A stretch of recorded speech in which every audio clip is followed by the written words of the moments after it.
It's already been more than a year. The question on everyone's mind is how much longer? Hello, I'm Dr. Yazdani from EmergencyMedicine101.com, and today this is not a medical monologue. We're all impatiently waiting for things to go back to normal.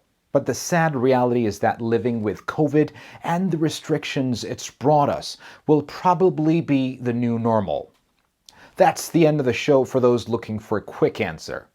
For those still watching, I cannot envisage a time in the near future when not wearing a mask in a hospital or outpatient clinic will be an option, either for healthcare workers or for the patients. And I'm thinking years. As for life out there in the streets, well, there's only so much convincing and education experts can do. At the end of the day, people will make their own decisions about matters like social distancing and face masks. But one thing is for certain.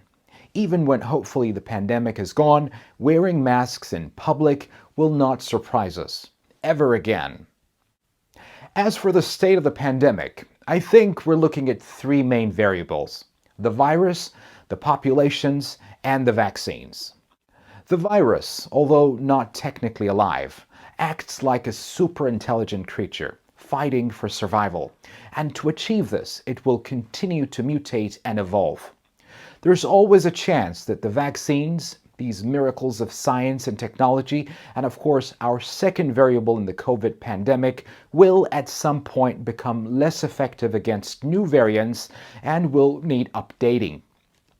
And then we have the populations, the third variable, and not just the population in the United Kingdom, but the whole world.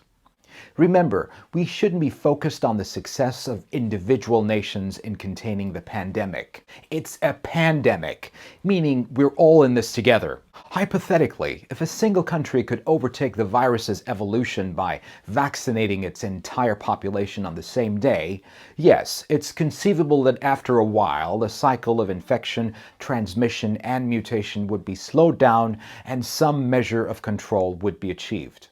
But the truth is that no country can contain the pandemic, shut the doors, and throw the keys away. There is no guarantee that new resistant variants will not evolve in the world's unvaccinated population.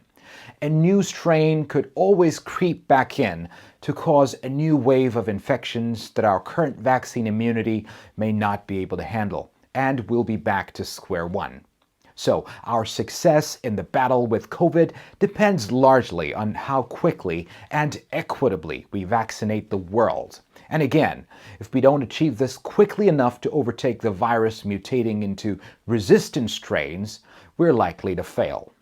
I must emphasize we're still fortunate in the sense that COVID is not Ebola. It is not an airborne hemorrhagic disease like in the movies. Hard-learned lessons of the COVID pandemic will hopefully protect us against those doomsday scenarios.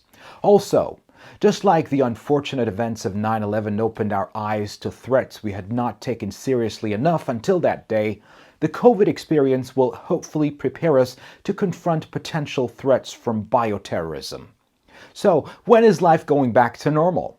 I'd say if your idea of normal is pre-2019, forget about it. Forget about it. Social distancing will likely stay in one form or another. Masks will not raise eyebrows anymore. And quarantines are likely to happen every now and then until doctors know what they're dealing with. Distance learning and working from home will become more predominant. IT jobs will be in higher demand, and the face of travel and tourism will change. Speaking of travel, I wouldn't even think of a hassle-free foreign holiday until 22 or even 23. Holidays inside the UK are going to become more expensive, and the travel industry is going to have to cater to our new proximity paranoias. But folks, let's be hopeful. At least we have science on our side. And with a little bit of resolve and togetherness, metaphorically speaking, we will overcome this menace. Please check out my website, EmergencyMedicine101.com. Stay safe, and thank you for watching.